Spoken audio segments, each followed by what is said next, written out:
Welcome to Campus Ministry Connection. I'm your host, Tom Pryor. Campus ministries across the country are having to change the way they do outreach to students, obviously because of the COVID pandemic.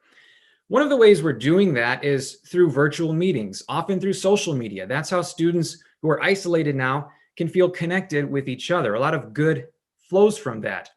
However, there are some dangers to social media, a danger I had never even thought of before meeting my guests here today. It's Ed and Mary Ternan. They're the founders of Song for Charlie, a nonprofit that is raising awareness about the dangers of counterfeit prescription pills. And that's what I want to focus on today, because these pills are marketed as a common, legitimate prescription medication, yet in reality, it's a synthetic opioid. It is a fentanyl, as they're called, and they're often advertised to young people, ages 14 to 24. It was estimated last year in 2020 that 10,000 Americans were poisoned and killed because of these pills. One of those Americans, of course, being the son, Charlie, of Ed and Mary Ternan. And I want to introduce you now and say my prayers have been with you ever since I found out about this story. Obviously, our condolences to your entire family. And I want to give you the opportunity to share some of Charlie's story. We're here to raise awareness about these dangers that are found on college campuses. And I'd like to give you the opportunity to share about your son. Well, Charlie was just a normal guy.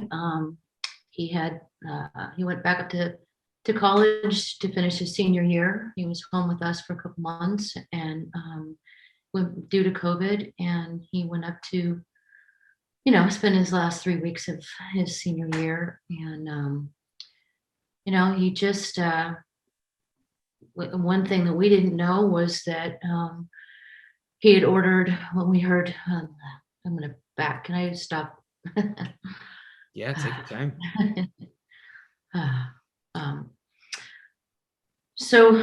Again, Charlie was just a normal guy. He was a great kid, had 3 weeks from graduating from college.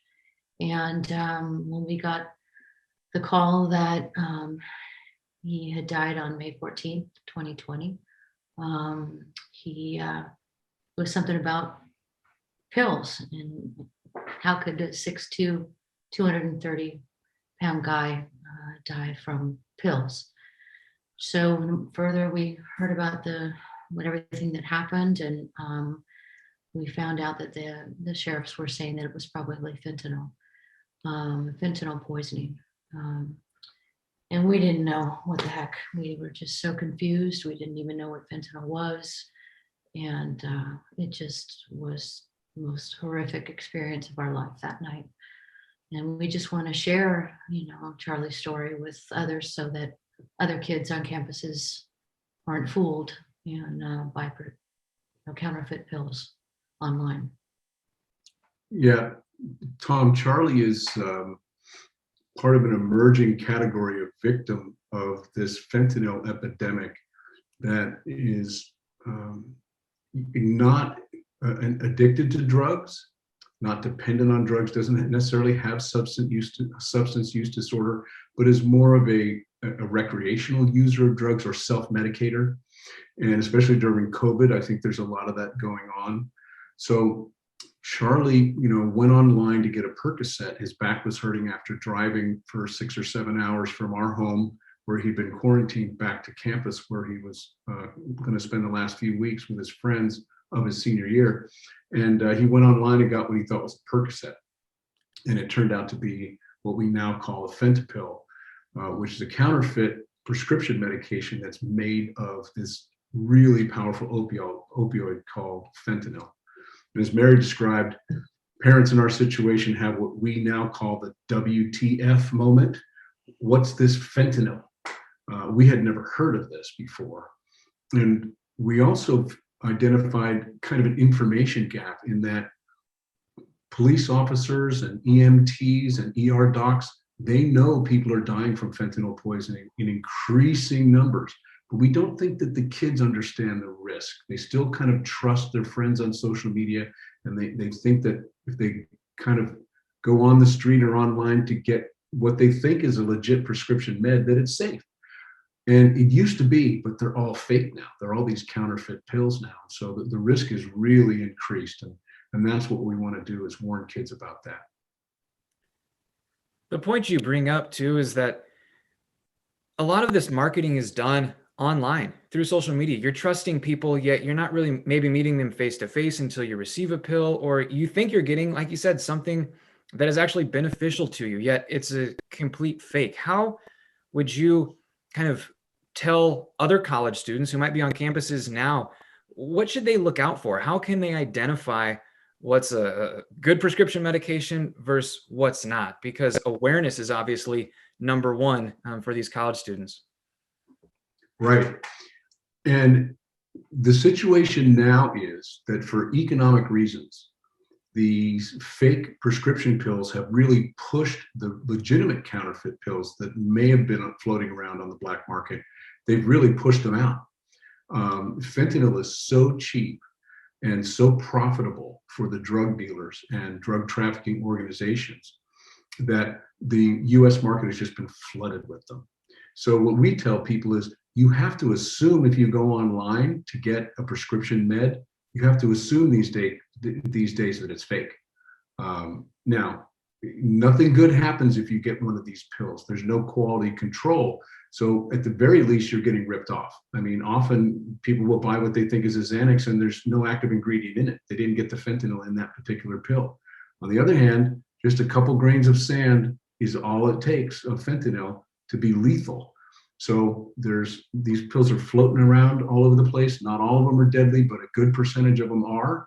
The assumption going in has to be that if you don't get it from your doctor, you have to assume it's fake.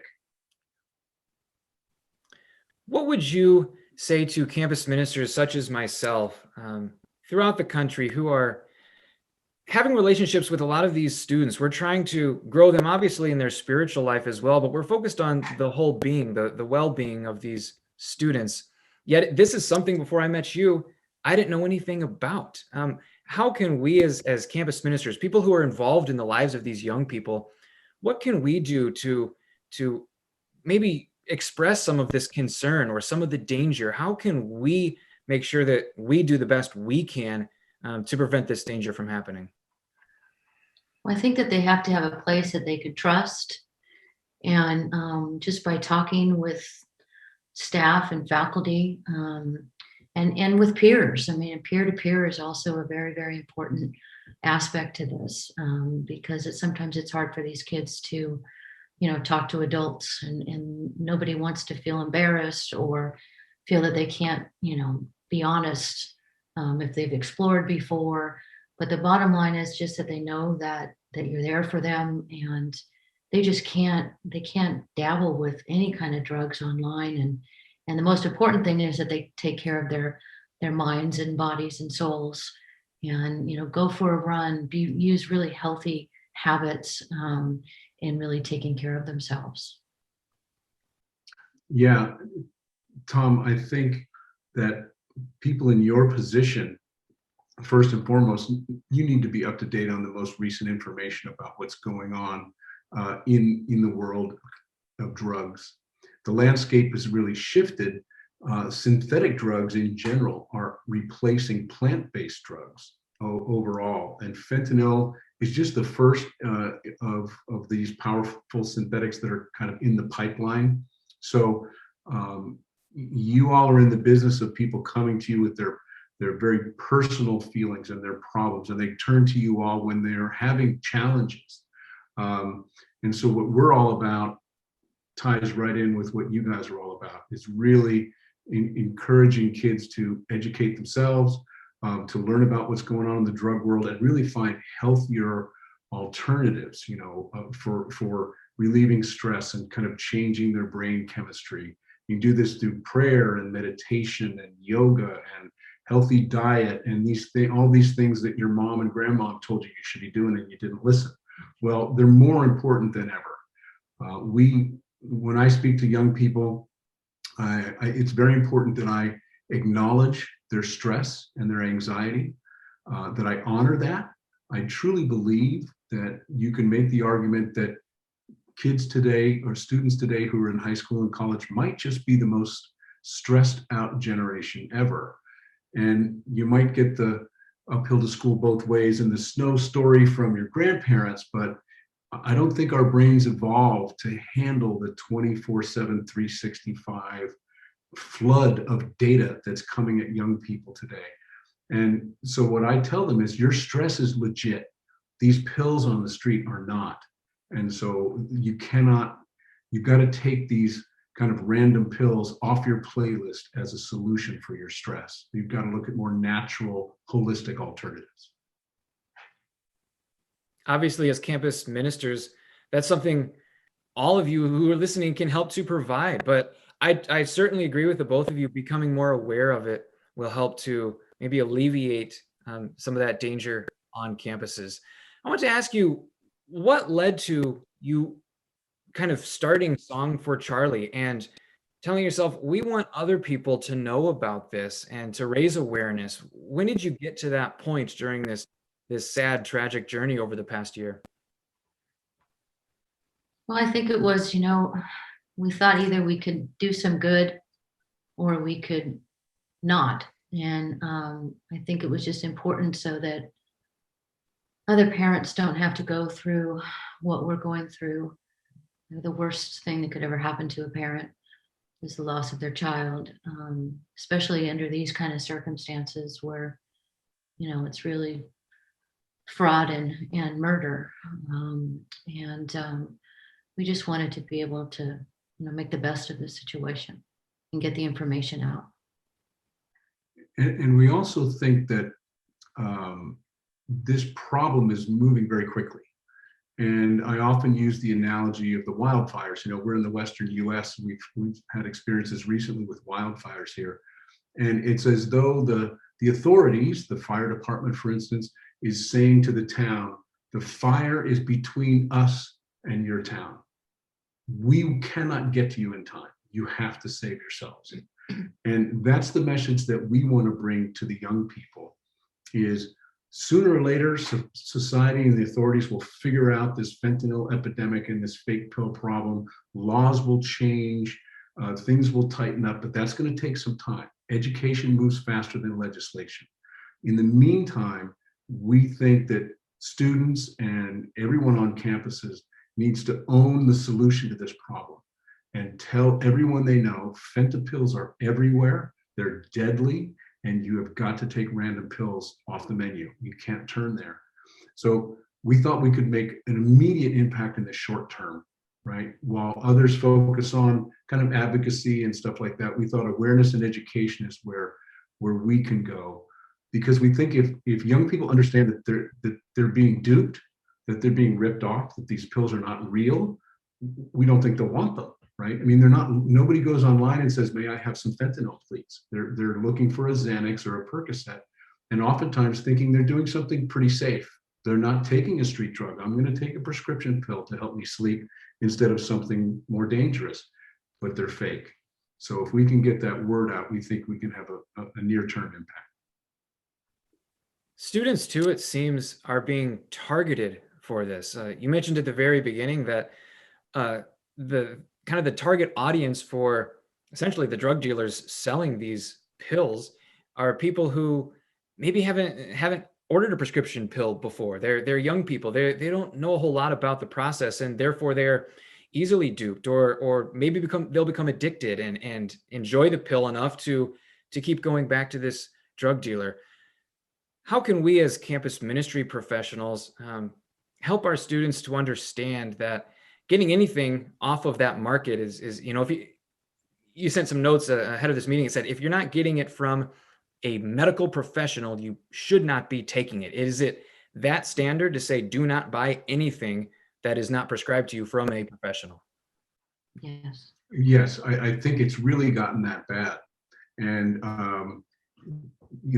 part of the education that we want to do, we think part of the problem is this kind of sense of trust that young people have, that I wouldn't be connected to this person on Snapchat or Instagram or Facebook or anything like that if it wasn't kind of like a friend of my friend.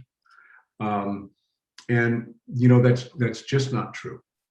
And so kids need to be aware that even if their friend, we know stories of people athletes who get injured and their buddy gives them what they think is an oxy for his pain, and the guy doesn't wake up the next morning. Tragic stories like that. And it just is that, as a friend of ours said, who's kind of in the drug business here, he's an author who's written a couple of books on the subject. He's a real expert. He says, essentially, the bad guys have ruined recreational drug taking for this generation. In the pursuit of profits, they've just turned to these deadly synthetics. So these people online, they're not your friend. And they don't necessarily know what's in the baggie that they're selling you these pills from. They've been lied to and told that they're okay, but they're not okay. So, social media is the Wild West now in terms of these drugs. You just can't trust anybody who says, my pills are safe, or I got them from this guy, they're legit, because they're just not. The market's been flooded with the fake ones. Let's keep on the topic of social media. I mentioned from the very top that campus ministries, we're turning to social media, Instagram, Facebook, Twitter, all of the means that maybe we hadn't been on before, but now we're doing it for the first time. So some of us as campus ministry professionals, we're new to social media too, and we're not sure exactly who to trust, who not to trust. What advice would you give to college students who are using these platforms and they're introduced to maybe people they aren't sure of, or perhaps they go to a site that they think is authentic, maybe double verifying it, seeing if other people have communicated with it? How can someone who isn't really keen to social media be aware that this is happening? I would say this, that this generation is on social media. That's where they do their social interaction. They arrange their parties and their interactions, and they do all of their kind of social commerce on these platforms. Well, the bad guys are smart enough to figure out that that's where they are. And so they're just taking advantage of this modern technology to target the market that they want to go after. So young people on social media have to almost be like they're walking down a street at night. You kind of have to have your head on a swivel. And if anything doesn't look right or doesn't look legit, there's a very good chance it's not. And there are people out on these platforms who will deceive and lie and kind of try to bait you or reassure you that they're your friend, and they're not.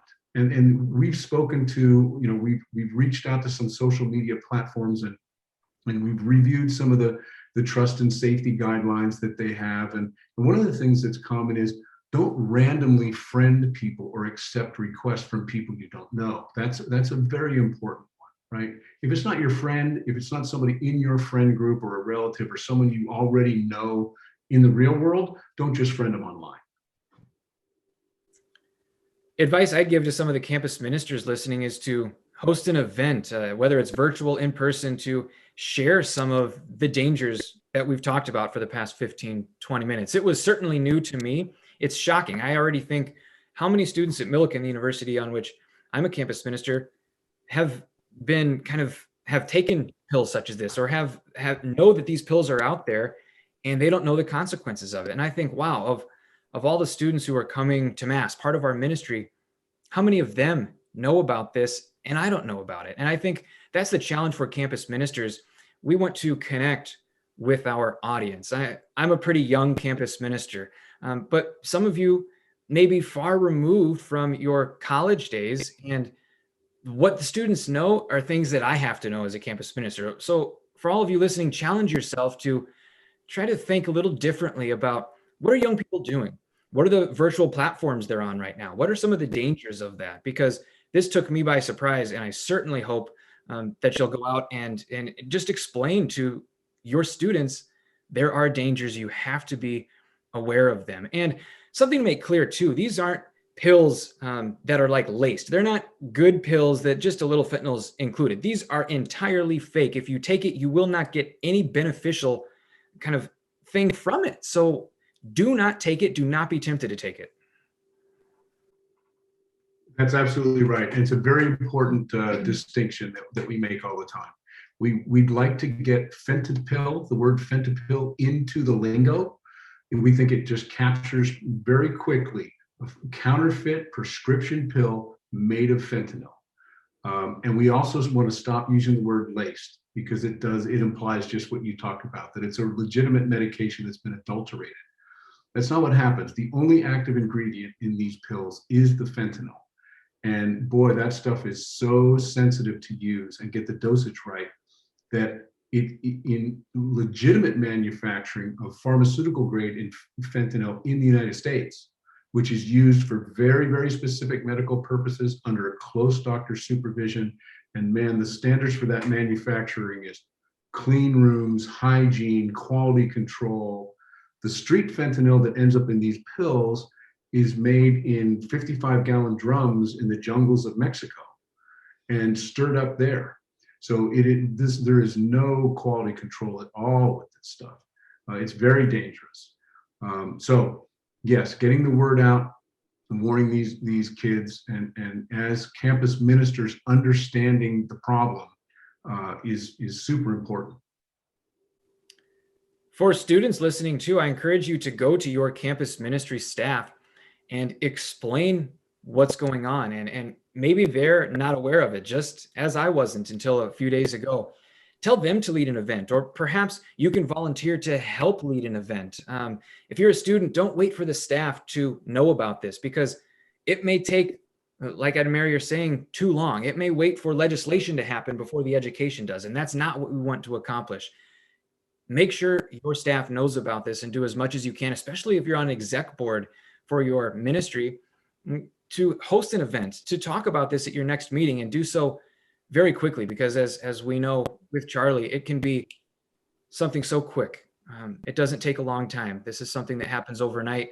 And as soon as you talk about it as a campus ministry, as soon as the students will be aware that this is happening.